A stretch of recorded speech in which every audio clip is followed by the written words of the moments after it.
Hello, and welcome to another episode of Boundless Body Radio. I'm your host, Casey Ruff, and today we have another amazing guest to reintroduce to you now. Nicole Laurent is the returning guest on our show. Be sure to check out her first two appearances on our podcast on episode 248 and more recently on episode 343 of Boundless Body Radio, which was all about brain fog. Nicole has been a licensed mental health counselor in Washington State for over 15 years. Her current practice focuses on helping clients who have anxiety, depression, and other mental health issues transition to a ketogenic diet or other nutritional therapies to complement their psychotherapy work. She holds several specialized training certifications, allowing her to work with underlying biological factors in mental illness. Nicole works with clients via telehealth and helps people explore medication-free options for their mental health. Nicole uses research and evidence-based nutritional and functional psychiatry so that people can get their lives back without side effects or dependence on big pharma. In 2021, she created mentalhealthketo.com, which is a wonderful blog devoted to educating people about the ketogenic diet for mental health and neurological issues.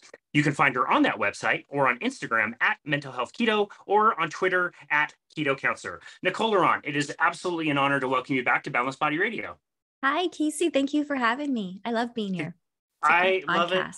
I love it when you come and stop by. We always have amazing discussions about such an important topic that I just don't think we can talk about enough. I'm so grateful for you that you busted out your fancy microphone for our interview today. And you also have a cat on your lap, which is awesome. Always welcome here. Thank you. He's happy to be here as well. He loves laps. Oh, man. That's great.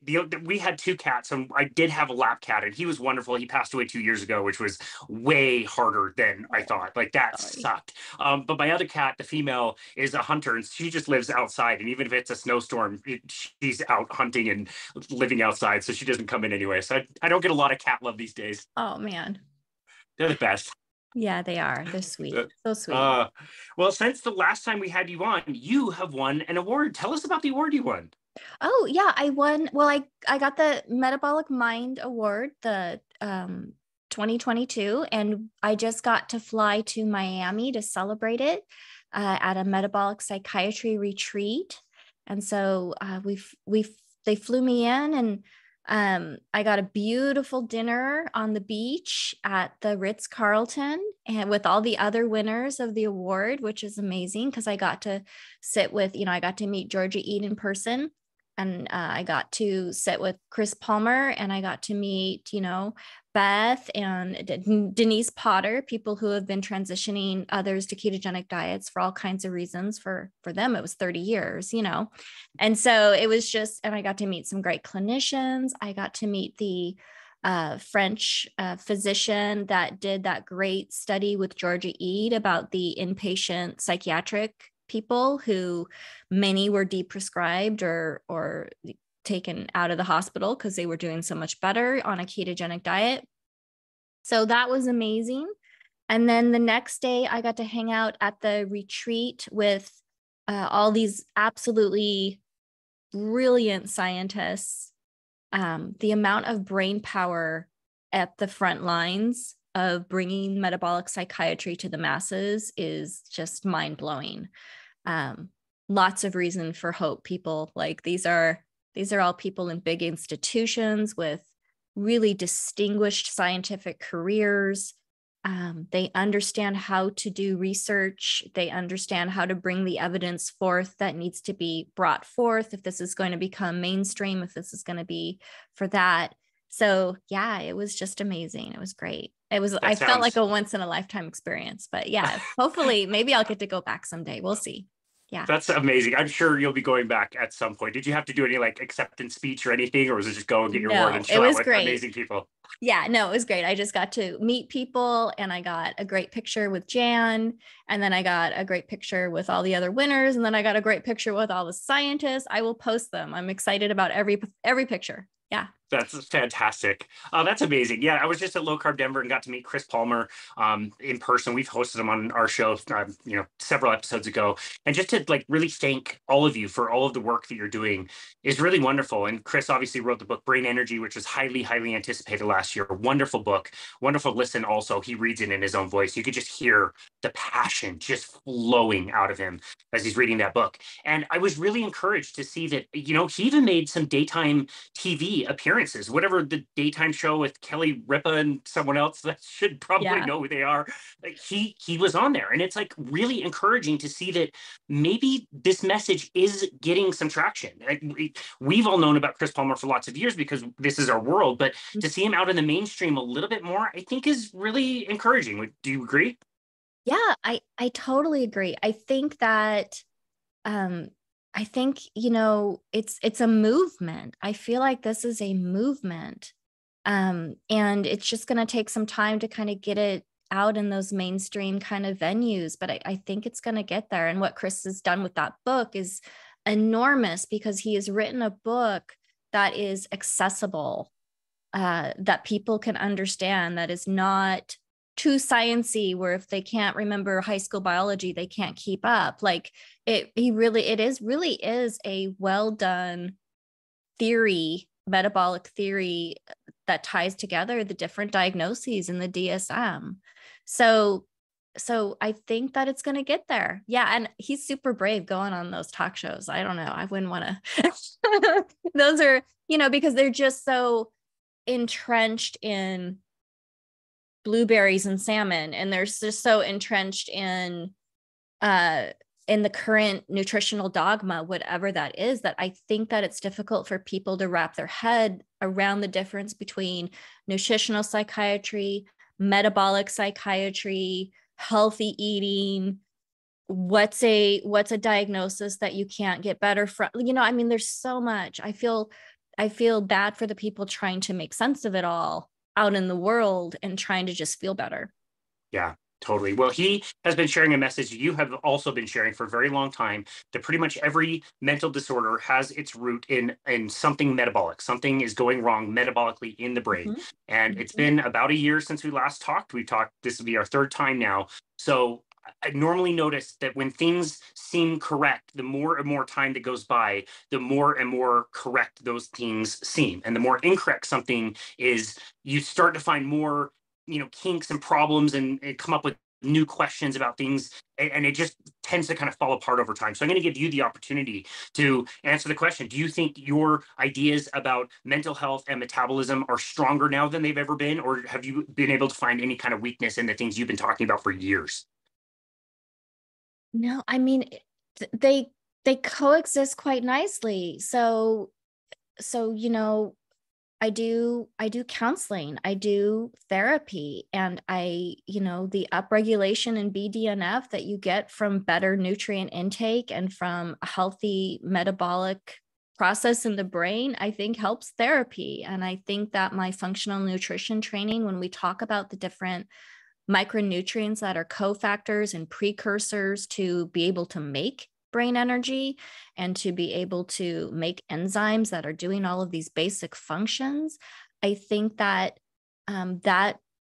that moves nicely into an understanding of brain energy. Like, sometimes just upregulating micronutrients, if there's a missing cofactor that you need to make energy, that might be all it takes. That's great. But if you have a basic fuel shortage, a basic inability to use those micronutrients, in order to do basic cell functions and neurons, that's a problem. So they all kind of really work together, all of these things that I'm always touting.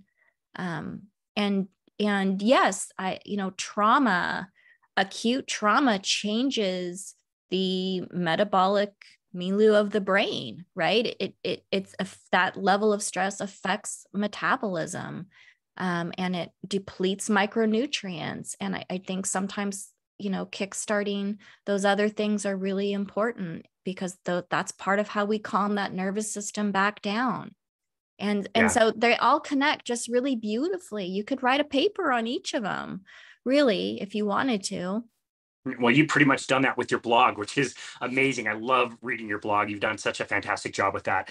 And I'm glad last episode that you and I did, we got to get into your history a little bit more than we had in the first episode. But just for the listener who might not be familiar with you and your journey through not only mental counseling, but also nutrition and how those things interact, can you give us a quick story rundown of how you became interested in mental health to begin with, and how nutrition started to become a major factor in that? Yeah, sure. So I was in graduate school in my counseling program. clinical psychology, and I developed a neurological pain disorder, and was told to go on pain pills because that was the only option, and was terrified to do that, did that. My worst fears came true. Could not get off of them. Doctors would try to use bridge medications, all kinds of stuff. So my pain actually got resolved finally with a neurostimulator device. And I always bring that up because I had to do my own research to find the thing that was going to fix my chronic pain syndrome at that time. And it was a neurostimulator. And so the neurostimulator went in, it reprogrammed those neurons. I didn't have pain anymore, thank goodness, but I was stuck on these medications. And pain medications cause a lot of hormonal disruption, and they cause a lot of, quite frankly, cognitive decline over long periods of time. And I was stuck on those medications for a good 14 years of my life when my children were growing up. My husband had to overfunction for me. It was a struggle sometimes to get through graduate school, although I got all A's. And then finally, I was having constant cognitive decline. And then finally, I was put on a experimental protocol in order to finally get off of the medications and detoxify off the medications physically. That was my roadblock. And it worked, but my brain was mush at the end of it. I had really severe cognitive impairment compared to where I began. And when I look back, I had stage 1 Alzheimer's level of cognitive impairment. I did not have Alzheimer's. It didn't give me Alzheimer's, but I had that level of impairment. And then I found a podcast, and I think, was it you that asked me what podcasts it was that I have. I've heard other you. podcasters asking you as well, but yes, I did ask. I looked back on my player was FM player at that time, and I know me, I always download the big ones, right? And right there, the first one was one with Dom D'Agostino on the STEM Talk. So I heard Dom talking about his super cool diver experiments, and he had mentioned what it was doing, what ketones and ketosis and ketogenic diets were doing for Alzheimer's disease and TBI and stuff like that back then. And that's, thank goodness for STEM Talk, because they are a mainstream science podcast. And I don't think I would have found it otherwise if they hadn't had a dog on there, right? I love STEM Talk. I never miss an episode, even if it's about space or AI and stuff I don't understand at all. It's fascinating. Love the work they do. Yeah. So I heard that.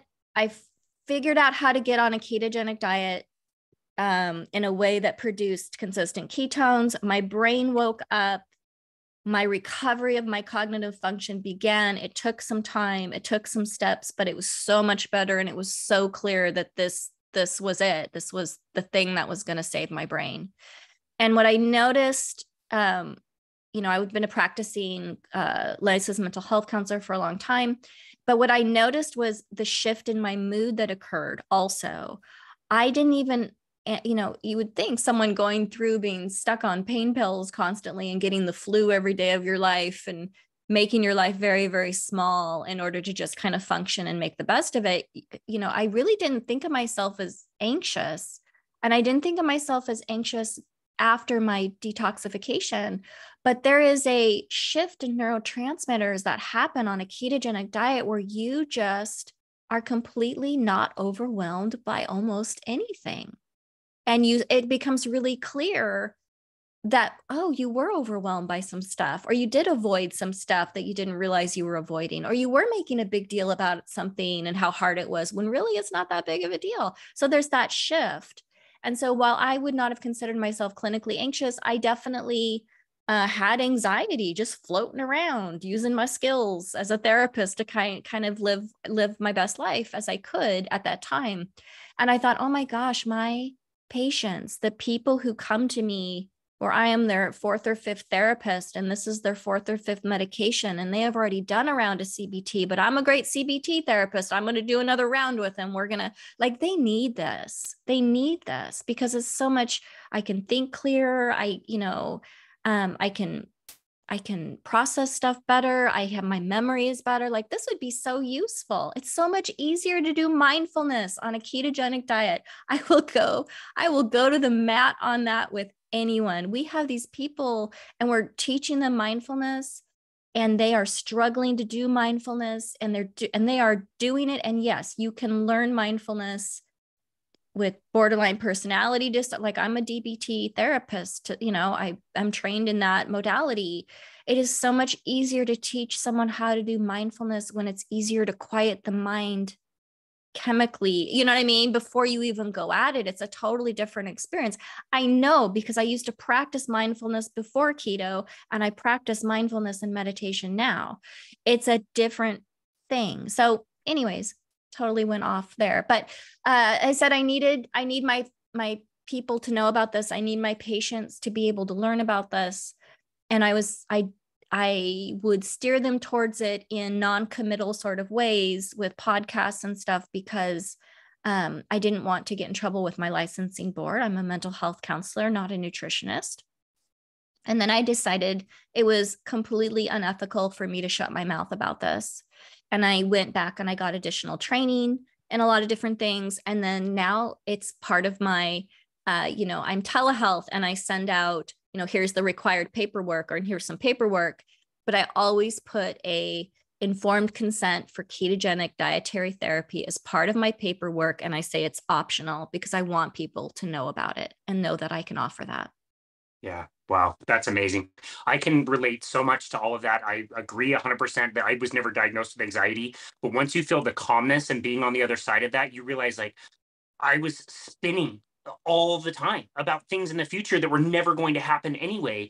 And when you get past that, you do look back and say, holy smokes, like I really was anxious about all kinds of stupid things, and all of your relationships get way better. You're calm, you can talk about things, you have more logic and stoicism, and like you just kind of see the world for what it is. It's such a different experience. And I would say too, I didn't really think about this until you mentioned it, but I can identify two different times in my life where I really tried meditation as a mindfulness tool. And one was when I was on a mixed diet, and another one was when I was 2 years carnivore. And, maybe life circumstances were a little different. I'm a little older now, maybe hopefully a little bit more chill because of the diet. But like the meditation course and learning was way easier the second time.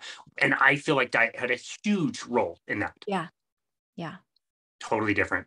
Okay, so I feel like this question is going to be really relevant to our conversation today. So I'm going to ask it now.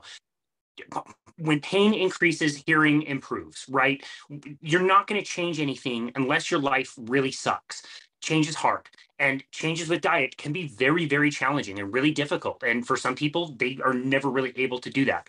What challenges did you run into when you first started to switch your diet over to a more ketogenic diet?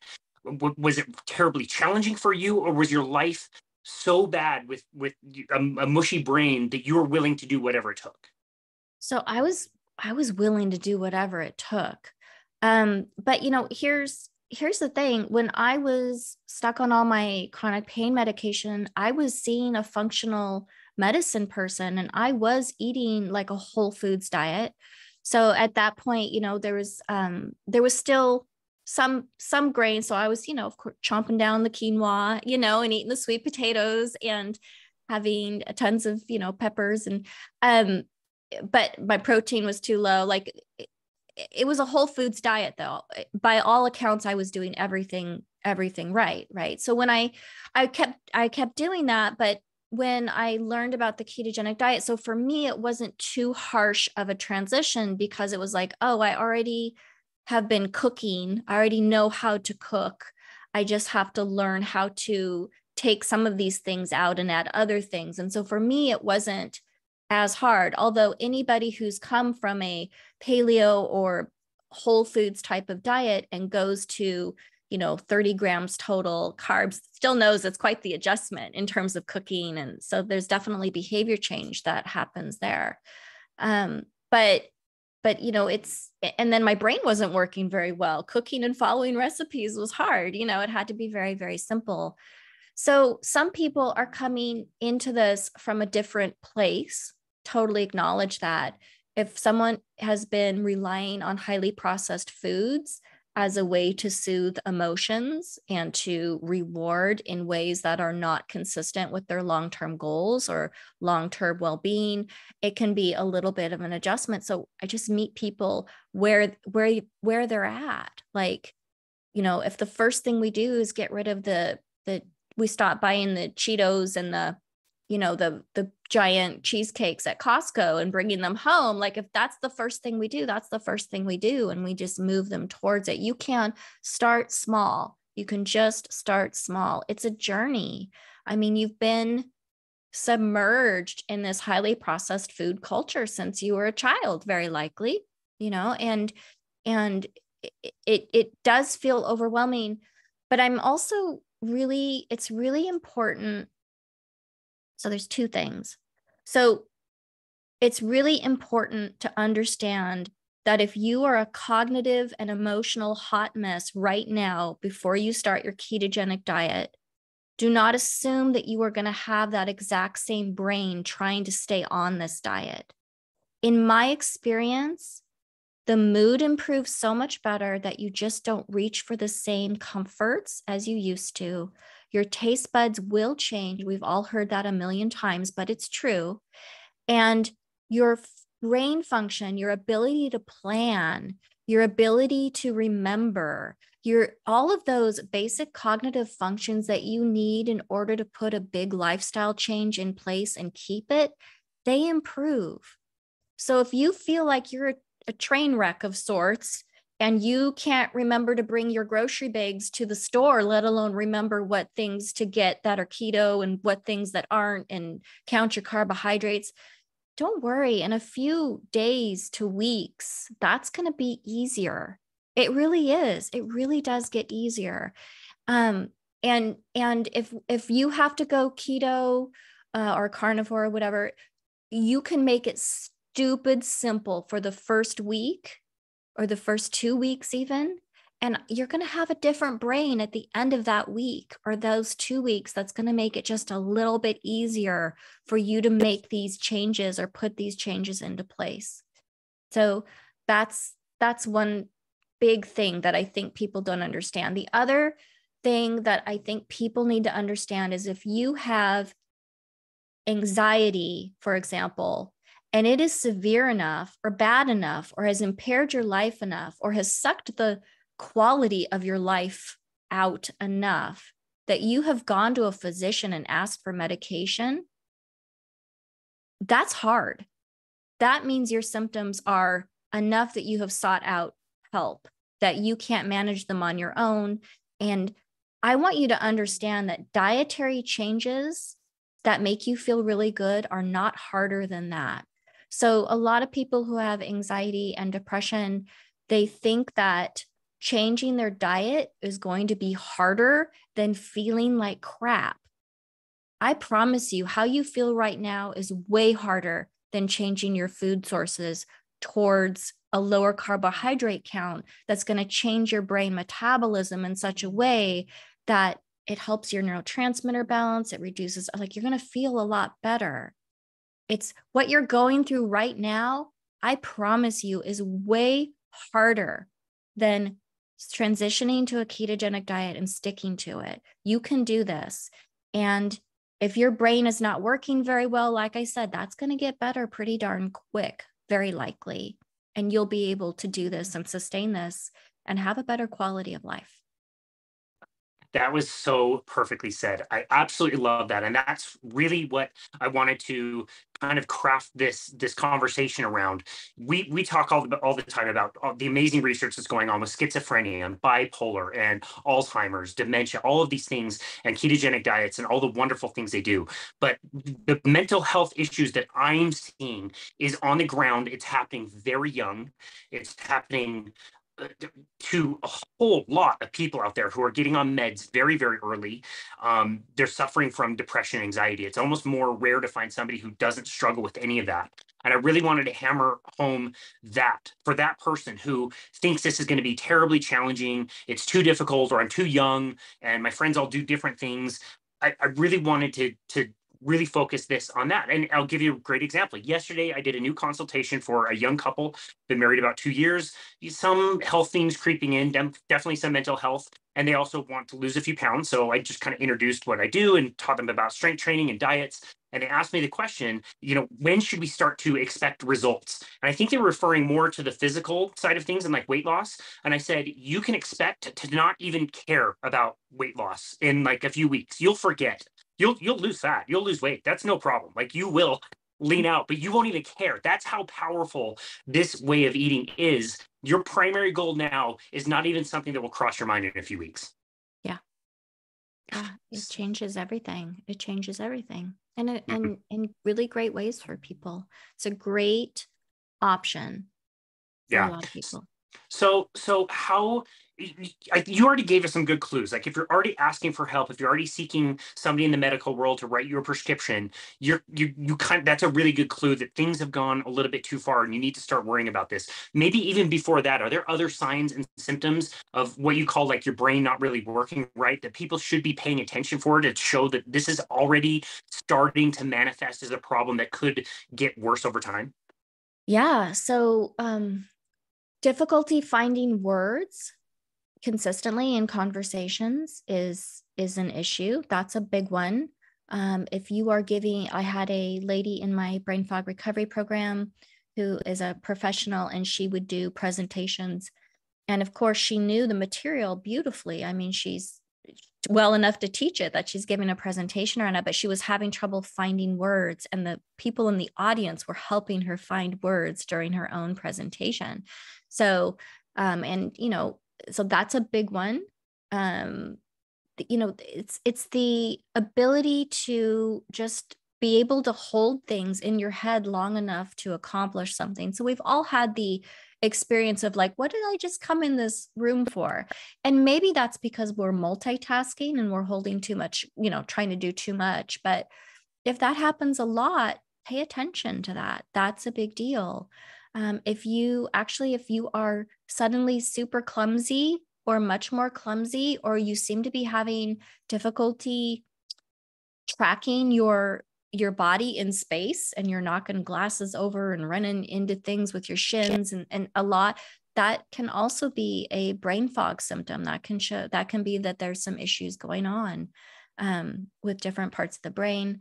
Of course, if you start to forget faces a lot more, that's a thing. If you can't get places without really struggling to figure out the pathway to that. So using the Google navigation tool for simple things across town, like I'm over here at Winco, the grocery store, and I need to get over here to the drugstore to get my prescription, but somehow I can't quite figure out how to do that because I'm not going my usual way, right? But I still know the neighborhood. That is another one.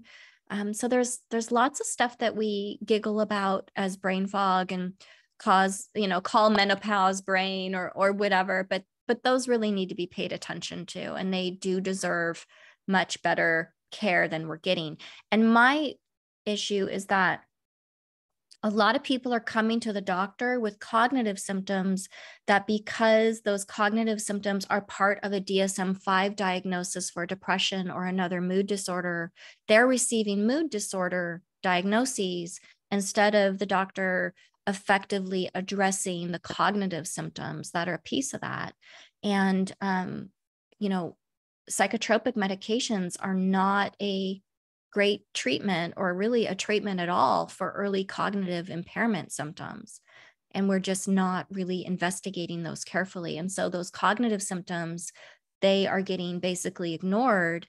And that means a neurodegenerative process is being ignored and allowed to progress, which means more destruction of neurons, more depletion of micronutrients, more problems later on down the road.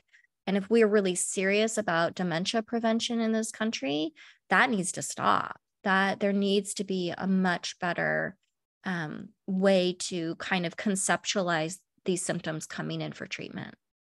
Yeah, so all the minor, quote unquote, minor symptoms that we tend to kind of laugh off or say like, it's just kind of normal life. I forget things are so important that we should be looking at them. We're not looking at them. Doctors are missing them, and that's leading to worse issues down the road. Yeah, I mean, Georgia talks about it a lot, that this imaginary line that we have between neurological symptoms and mood symptoms is not useful and not helpful. And really, we need to be looking at brain function. It really, because this arbitrary divider between the two is not serving patients, and it's not serving clinicians trying to help these patients. And so I often wonder how many people with a mood disorder diagnosis have an early neurodegenerative process. And we know for sure that a lot of the people, with Parkinson's and early Alzheimer's, mood issues are part of that. And we don't combine the two and think about it in terms of brain health, and how do we serve brain health overall so that those two are addressed appropriately. Yeah, a good example of that. I'm thinking of the woman that you talked about who forgot her reusable bags to go to the store. First of all, if your brain's in a good place, you would probably remember. And second of all, if your brain's in a good place, you can probably think of other solutions. You'd go back home and grab your bags, or maybe buy new bags when you're at the store. A Mhm. person whose brain is not regulated right is probably going to end up as a crying mess, upset at herself because she forgot her bags. That's part of it Right. too. Right. Yeah. And humans will make, I mean, we are narrative creatures. We will make up stories for why things are happening or not happening. And some people will, you know, here's that psychology component. Some people will make up a story about why they forgot the grocery bags that is, oh, I'm a flake. I'm a failure. I never remember, and I'm not good at remembering. And they will create a story about that. And that story will become how they think of themselves and their story about who they are and what they're capable of. Um, and that's a tragedy. I am upset by hearing people tell me about their limitations in the world and what they're not capable of and what they are capable of, based on having a brain that really sounds like it's never gotten the basics of what it needs in order to function well. Yeah. And I always tell people, we don't know what you're capable of because you've never given yourself and your brain what it needs to thrive, the basic things that it needs. You might have a fantastic memory. How would you know, right? If you've got some dysfunction going on, you might be a super chill Buddha human. You don't know. You haven't had your neurotransmitters balanced in who knows how long. So yeah, I just think that's a big deal for people to kind of understand. I love that. That's so well explained. And maybe this is a good time to go back and explain what it is about our current life and lifestyle that is causing all this neurodegeneration now, and what it is about the ketogenic diet specifically that is helping to, in some cases, reverse some of those issues. Yeah. So, as Chris Palmer says in his book, metabolic issues are mitochondrial issues. Mitochondria make the energy, and they do a kabillion other amazing functions in the body and the brain. And so, if we are in an environment, not just a food environment, but just in an environment in which we are impairing mitochondrial function with our behavior, like, super bright lights at night when really our circadian rhythm is wanting to wind down and turn serotonin into melatonin, eating really close to bedtime. Again, there's these behaviors that we do that are not consistent with our biology. Being sedentary, sitting in a chair all the time and not moving around. And then, of course, the food environment. So I suspect that a well-formulated ketogenic diet is quite nutrient dense and provides much of what we need for mitochondrial function that is normally depleted by a standard American diet. And I think that there's also that piece where I suspect that we were just never meant to have this many carbs in a day. Nature doesn't produce that many carbs all the time, every day. There was seasons, and there was, even if we go back farther before the agricultural period, right? those carbs were not the carbs we have today, you know? And so I just suspect that it's a little bit closer to what most of us are biologically wired for. And when we give ourselves what we need, we just thrive. Yeah. Can you talk specific? I love hearing you wax poetic about ketones. Can you talk about some of the other things that ketones do specifically in the brain? Because I think most people think the brain runs on glucose. It has to run on glucose. It can't run on fat. So that's not an option. But can you talk about why the brain might even prefer ketones as fuel? Yes. So yes, there are parts of your brain that require glucose, but you do not have to eat that glucose. You do not have to eat those carbohydrates for those parts of your brain to run beautifully through something called gluconeogenesis, which makes glucose as needed on demand in by your liver. So you are set. You do not have to eat any glucose. And quite frankly, eating extra glucose does not make you smarter. Okay. So extra glucose on the brain doesn't give you a super fueled happy brain necessarily. So because of our very high carbohydrate environment, and again, they're still kind of researching what is going on with this, but we believe that we know that the brain is insulin sensitive, and that as insulin resistance develops in a very high carbohydrate environment, the machinery needed in order to get glucose into neurons and other supporting neuronal mechanisms, it gets broken somehow. It doesn't work. And so then we end up having starving brain cells.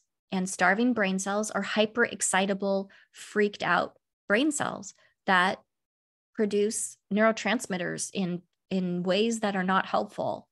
So for example, you get a lot more of a glutamate. So glutamate is an excitatory neurotransmitter, and normally, of course, you need some. And it's supposed to be balanced with GABA, but when you're in a highly inflammatory environment, or there's that going on, you just make more glutamate. You don't actually convert it into GABA. And glutamate is excitotoxic, so it's neurotoxic. So anyways, ketones go in and they provide energy, fuel to the brain cells. It goes right past that broken glucose machinery. They diffuse right in there, and they feed the brain, and they help the brain do the basic functions that it does. It helps the neurons' membrane potential fire better. Oh, so this is wild. I should tell you about this. I think you'll find this super interesting. So I was diving just a little bit into brain immunology. And because I was curious, I was wondering about, the microglia and what's up with that and like what's going on there. And I learned that when you have a highly inflamed brain where there's just, like the neuron's struggling, right? It doesn't have energy and it won't do a nice, strong firing of action potential. Remember high school biology, the action potential between those two synapses, boom, that's what makes all the neurotransmitters come out and all this stuff. So when that is weak, because inflammation is high, energy is low, the microglia get, their job is supposed to go around and assess the health of a cell, of a neuron, and decide whether it needs to be gobbled or not. Are you sick? Are you dangerous? Are you no good anymore? And I just need to gobble you up and clean you out. That's what their job is. Well, when you have neurons that are just kind of sickly and low energy, not doing a nice, strong action potential, these microglia, they get a little stressed out and they get a little hyperactive, and they will gobble perfectly salvageable neurons and structures because they think it's sick.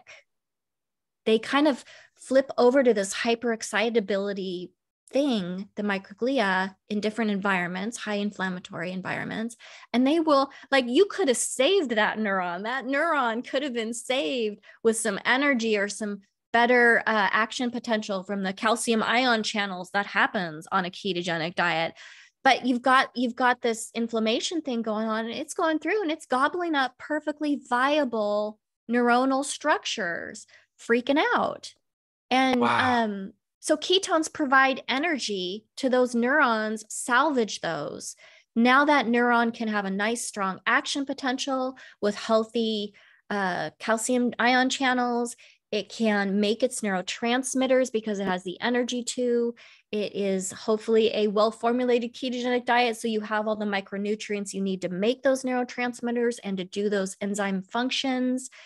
And that's what ketones do. They keep your microglia from chomping down on perfectly salvageable neurons that you need to be able to think and function in the world. So there you go. That's one. That is fascinating.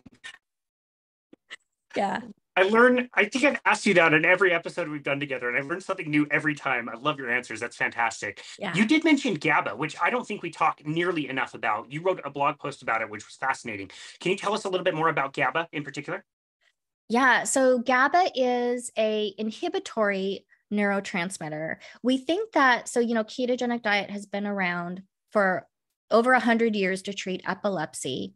And we know that the ketogenic diet has effects in which it increases GABA. It increases this inhibitory effect in the brain. And we think that's part of the effect that helps with seizure disorders. But yeah, GABA is a super fascinating and important neurotransmitter. And it is the production of GABA is upregulated in ketogenic diets. Some people think it's because of the changes in the gut microbiome that happens because of a ketogenic diet. There's lots of different kind of theories. You could say that the decrease in inflammation that happens.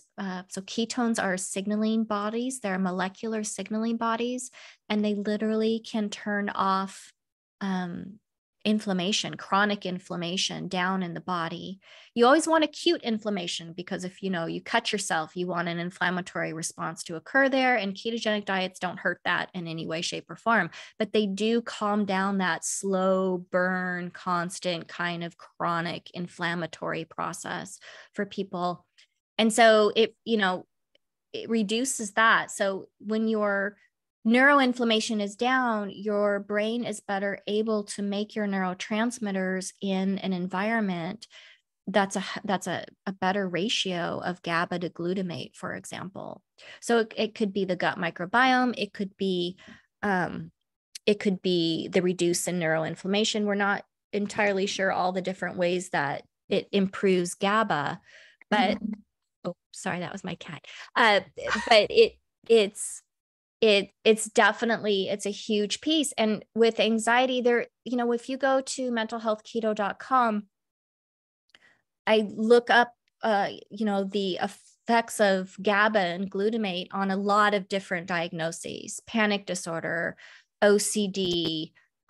You see it also in depression. You see it in bipolar. Like, we know that this imbalance between GABA and glutamate is seen in lots of mental health diagnoses. And so using a ketogenic diet is a great way to get a good balance of that neurotransmitter going on. That's wonderful. Thank you so much for explaining that. Another thing I get all the time is people at this point, I would say a majority of people probably know that keto exists. They've been in enough grocery store lines and seen the magazines that have a headline that says keto recipes, blah, blah, blah. And I think the message is out. I think most people, at the very least, think they have tried quote unquote keto. And one thing I hear very frequently is like, okay, well, yeah, I tried keto. It was like 2 weeks. It just wasn't sustainable for me. I couldn't really keep it up. And that's vastly different than what we were talking about 20 minutes ago when you were saying, like, as soon as you start to shift over into this way, it's going to become a lot easier. Your mood's going to be regulated. Those are two very, very different things. And I think the key word that you've used is a well-formulated ketogenic diet. Now, everybody's going to be a little bit different. People are going to have different preferences, but I tend more to believe that we do have a species appropriate diet, excuse me. In your opinion, what are some of the key components of a well-formulated ketogenic diet that can help people? Yeah. So I think the first thing, when I first tried my ketogenic diet and I was trying to figure it out, I was using macros that were net carb, which a lot of people have great success with, but it was a little bit more for weight loss because that was all that was kind of available information wise back then. So I was not getting my ketogenic diet right because I was not getting my carbohydrates low enough for me to be able to produce a high level of consistent ketones. So my first month of trying a ketogenic diet was rough because I was kind of going up and down in brain energy. I didn't really get that shift. I knew I was doing it right, but I wasn't feeling a difference in any way, shape, or form. And so I think that's the first, a well-formulated ketogenic diet for mental health. If you're doing it for the specific reason to see how your brain feels when it's fueled on ketones, which I assure you is very different than how it feels when it's fueled on glucose. So if you're trying to get a feel for what is my brain going to feel like on ketones, you've got to have your carbohydrates really low. So I tell people 30 grams total. 30 grams total. I know some people teach net, and that's fine. They get people in consistent ways there, but that's a good number that I know that 90% of the people I work with are going to get a sustained and good level of ketosis. So that's the first thing. A well-formulated ketogenic diet, if you want ketones for your brain, you got to have your carbohydrates dirt low, because that's important.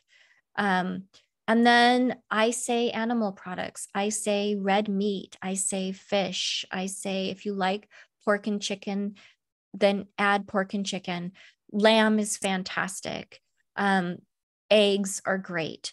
So animal foods, because there's a lot of you out there floating around who have genetic SNPs where you cannot make bioavailable forms of things that you need from plant products, period.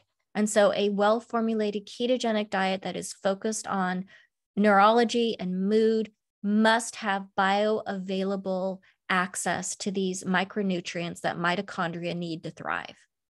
Okay. Healthy fats. In my program, there's no soybean oils, right? We do healthy fats. Get out the tallow, get out the lard, get out as far as we know, the olive oil and the avocado oil, and get out those more stable fats, because that's what you make your mitochondrial membranes out of. That's what you myelinate your connections with. And so, and cholesterol a little bit, that's mostly cholesterol, but so your brain makes its own cholesterol. It's that important, and it uses it to myelinate your good stuff. So your connections. So to me, that's a well-formulated ketogenic diet. And then also there are some supplementations that you're going to want to do. Just being a human on the earth, you're going to want to supplement some magnesium. You're going to want to have salt on a well-formulated ketogenic diet, and not be afraid of that. You're going to, some of you are coming into a well-formulated ketogenic diet already insufficient in things like carnitine. That's going to be rough on you because you've been avoiding red meat, and red meat is great source of carnitine. So there's different things that you need to pay attention to and be aware of. But to me, that's pretty much a well-formulated ketogenic diet. And then maybe you might like a little bit of low-carb fruit here and there, right? And as long as that's keeping those carbohydrates low and you are still making your ketones well afterwards, then that's fine. Yeah, that's fantastic and sounds absolutely delicious. I love the way that Jane Reese Buxton did this in the Great Plant-Based Con. She made a really strong argument that animal products are very necessary in the human diet. And she made a point on, and I think it was 2 separate chapters. One chapter is, here is all the things that you are not going to get enough of if you're eating a plant-based diet, and all the different essential nutrients that we can only get from animal products. She listed all of them really, really well. The next chapter, these are all the things that you are going to get way too much of if you're eating a plant-based diet. And now it's all the plant toxins and the phytochemicals and all the lectins and the oxalates that we're learning so much about. And so I love that you went there with that point. I think people go plant-based for amazing reasons, and I wish people would understand that those reasons are amazing, but it's not true. On whatever level you want to look at it, it's not better for yourself. It's really not better for the planet. It's not better ethically when you really examine it. It sucks. It's really tough, and you're going to put yourself in a really tough place health-wise by following a strict plant-based or vegan diet after a while. It might take a few years, but it's going to be rough. Yeah. So there was a influencer on Instagram recently. Um, I think it was Dr. Rimka. Rimka, that sounds Yeah. right. Yeah. She's on Stephanie Rinka. Yeah. And she was saying she just recently posted something talking about how she went to her office manager and said that she was not going to treat people on a vegan diet anymore, that she wasn't going to take them for new patients anymore. And I totally get that. I commented on it and said, I don't enroll vegan people in my brain fog recovery program. And I don't have that stance because I'm trying to be mean or because I'm trying to discriminate against them or that I don't think they have, the right to know all the ways that they can feel better. But I have a problem with, I mean, if they're going to come in my program, they're ready to do whatever they need to do to save their brain. And we can't have obstacles in the way of that. And there's lots of, and also they don't have to work with me. There's lots of dietitians and people who do ketogenic diets.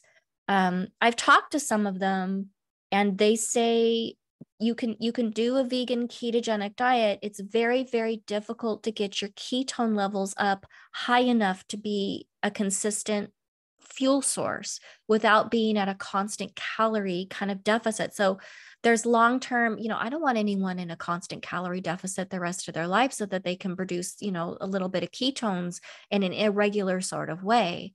I think that a vegan, and I do the little quotes, not to be rude, I do that because vegan ketogenic diet, meaning I don't think that they're able to sustain ketosis in it very well. I think that it can be fantastic for them because it decreases some of the insulin response maybe that's going on with some kind of metabolic issue. I talk with someone who has bipolar disorder who says that she treated her bipolar disorder with a vegan ketogenic diet, and that is fantastic. And so they exist. There's people out there who will help you do a vegan ketogenic diet for mental illness and bipolar disorder. The dietitians that I have worked with, or that I've talked to, chatted with, they have all said that you can do it vegetarian, but still there's some animal foods in a vegetarian diet. But it's really difficult for vegan. Like there's no vegan keto for epilepsy. There's Right. no vegan keto for epilepsy. So if your neurological issues or your mood issues are based on brain metabolism, and not necessarily just a micronutrient insufficiency or something, then maybe that would work. But I don't have time in my program and my practice to try to figure that out for people. And I'm there to save their brain. I'm not there to dive into their own personal ethical dilemmas. Like that's Yeah. not a service that I provide unless I'm doing psychotherapy, and that's what they're for specifically, but when it comes to me helping them learn all the ways they can feel better, a vegan diet is not something that I recommend. Yeah, I agree. I put it in this term. Like, if you're looking for a Chevy, don't come to me if I'm a Ford dealer. Like, I can't really help you. It's just Yeah. not what I do. You're going to find somebody who can, hopefully, and I wish you the best, but that I'm not smart enough to be able to help you with that. Yeah. Now, a lot of people, when they think of a ketogenic diet, the first thing they think of is fat. They think tons of fat in the diet. They think tons of cholesterol in the diet. But I'm glad this view is shifting a little bit, that a well-formulated ketogenic diet actually does have a decent amount of protein in with the fat. And that's such an important component specifically for the brain. So not just fat, but why is the protein so useful for our brain and our brain health? Yeah. So there's different forms of ketogenic diets. There's the classic, and there's several ratios that are part of that classic that you can use. And then there's something called a modified Atkins. And most of the people that I work with, I put on a modified Atkins first. Sometimes if they're coming to me very specifically for a particular disorder like schizophrenia or bipolar, I will put them on a more classic ratio where we do limit protein just a little bit. But again, I rarely have to keep them on that very specific ratio. Brains heal and get better. And anyways, So a modified Atkins, there is not a limit on protein, and you don't have to try to meet these particular ratios with each meal. Now, I will say if you do eat a lot of protein on a modified Atkins, you will, of course, your insulin will be triggered more often because you need that. That's mTOR, and all those great amino acids will signal insulin, which will then reduce your ketone production. That said, I have, a lot of bipolar people in my program and in my practice that do carnivore that have plenty of protein, and we just make sure they have lots of fat, like they're trying to do weight loss. We don't go usually over 70% of calories from fat. Sometimes they'll gain weight if they do too much of the fat. But anyways, it's about making consistent ketones. For some people, that's the sweet spot where their brain feels the best.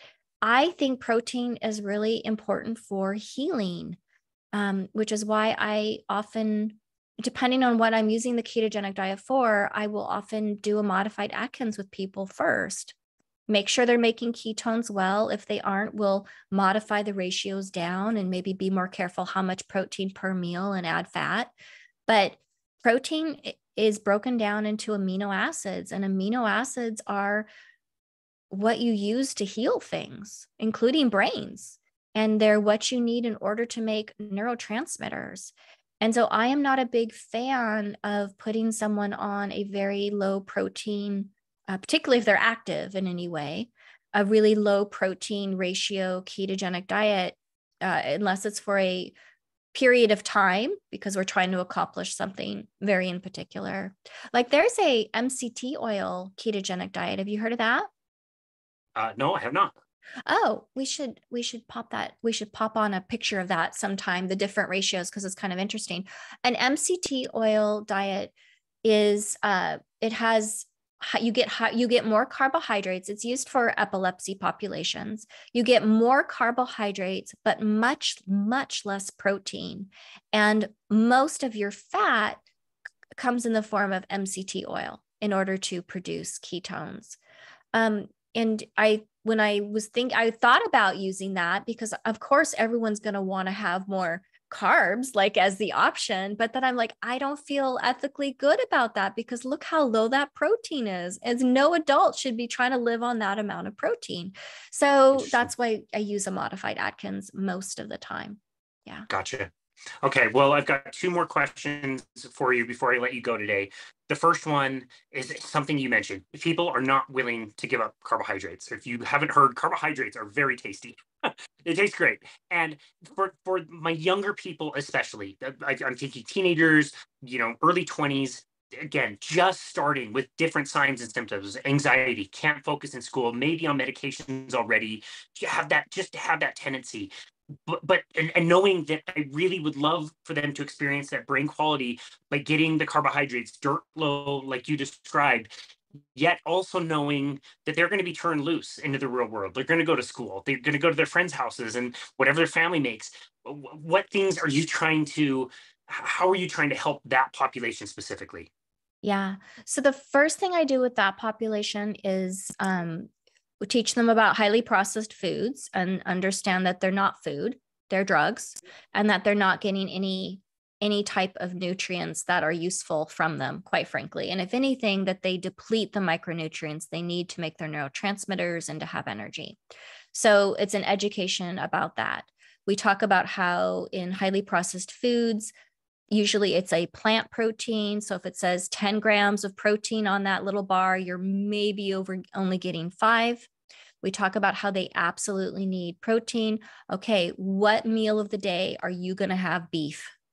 What meal of the day are you going to have a highly bioavailable protein source? Is it a whey shake in the morning? Fantastic. Let's schedule that in. Let's let that, let that happen. And then I teach them that they need that protein in order to make their amino acids. We talk about different ratios. So a paleo, so we prioritize protein, and then I teach them that going paleo-ish is much more helpful. And I always relentlessly and lovingly bring back to them Oh, you feel like crap? You feel anxious? You had a panic attack this week? Tell me about your diet. Tell me what you ate and what you didn't eat this week, right? I put them on a broad spectrum micronutrient. I make sure they understand that they are likely not getting the basic things they need in their diet at this time in life, or they'll find it more difficult. And I put them on a good supplement, whatever that is for them that they can afford with good forms and bioavailable forms. And that's where we begin. That's where we I love that. begin. I Yeah. love that. I really hope that we can start to make inroads with that and hope to get some more traction with that, because it is so important, and to catch it early and to help show people that this will be a bigger problem later on down the road, and your quality of life now can really improve if you knew some of this stuff. I just think back my own schooling, like trying to pay attention in school was so hard for me. I know you struggled through the same things in like Yeah. grad school. Like it's really tough when your brain isn't working. So Yeah. I hope we can get some traction there. The last question I wanted to ask you was for you specifically. You are a wonderful mental health counselor. You know, who knows how many different techniques and ways to do therapy on people. From where you are now and everything you understand about nutrition, do those techniques do make any considerable amount of difference without changing the diet? I think I think for many people they do. For many for many people they are super useful. Um, and I think that it depends on the level of disability that they're coming in with, quite frankly. Um, I think they're super valuable. I think that psychotherapy is amazing. And I think that the evidence-based treatments of psychotherapy are amazing. DBT is life-changing for people. CBT can be life-changing for people. EMDR is life-changing for people. I'm not poo-pooing those at all. I'm just saying, in my clinical experience, there it's easier to make headway when your brain is working a lot better. And it's easier to do mindfulness in DBT, and it's easier to learn emotion regulation skills and fill out those worksheets when your brain is working a little bit better. If someone changes their diet, are they not going to need DBT? Are they not going to benefit from DBT? I don't think so. I think they would still do themselves a huge service to do DBT, because I think that there are fantastic skills allowing you to level up your life and your quality of life. And is there still things to clean up after changing your diet? Is there still dysfunctional relationship dynamics and baloney that you pull in your relationships and things you want from people that you need to give to yourself and you have to learn how to do it? Absolutely. Ketogenic diets are amazing, but they don't fix that. That's going to come back up for you at some Yeah. point or another. And so, yeah, I'm not poo-pooing therapy. I think it's still very valuable, and I'm not going to put my therapy skills away anytime soon. But I think that when you have a better working brain, you're going to get a lot more out of therapy. And so if you got to come see me every week for 6 months, let's just get the most out of it. Let's give you a better working brain to do your work with. I love that. What a thoughtful answer to that question. I love where this conversation has gone today. I love talking to you. Always enjoy it. Your work is amazing. You're not only helping people out there. You're doing your blog. You're doing your therapy. You're doing telehealth. You're also focusing a lot of your attention on other practitioners out there, which is amazing. The For Prescribers tab on your website is fantastic with really, really good and very important information. So where would you like people to go to find you and connect with you and your work, and find all your resources on social media, which you've been going crazy on social media recently? I have been having so much fun making these really long Twitter threads about different topics and having to explain things. It's like writing little mini papers on things. I really should get back to my blog and doing more blog posts. But yeah, I'm on Twitter, at Keto Counselor on Twitter. I think I go through different phases on different social media, producing more. I think everybody does that, because if you try to post everywhere all at once, you get burned out really fast. It's not a good That's idea. right. So mentalhealthketo.com, and the contact forms are all working great on there. Nicole at mentalhealthketo.com. You can email me directly. And you can just find me anywhere. I've got a little YouTube channel where I have begun to take the podcast that I'm on and I've made little shorts about them with them. And they are designed to hold the attention of people who do not have much attention to give, which I think if your brain doesn't work well, often, I mean, I know that was me for sure. So I've done that to try to make this accessible to people to be able to, not everybody has the attention ability to sit through one of your beautiful long podcasts full of information. So I'm hoping to get the word out with my YouTube channel, and that's Nicole Laurent LMHC on YouTube, if anyone wants to look at that. That is fantastic. We'll tag all of that in the show notes. Nicole Laurent, thank you so very much for all of your work in this really important space. And thank you for bringing this to people in a way that they can digest and understand it. And thank you for taking the time to be on our show today. Again, we really appreciate you. Thanks for having me. It's been great. Absolutely. And this has been another episode of Boundless Body Radio.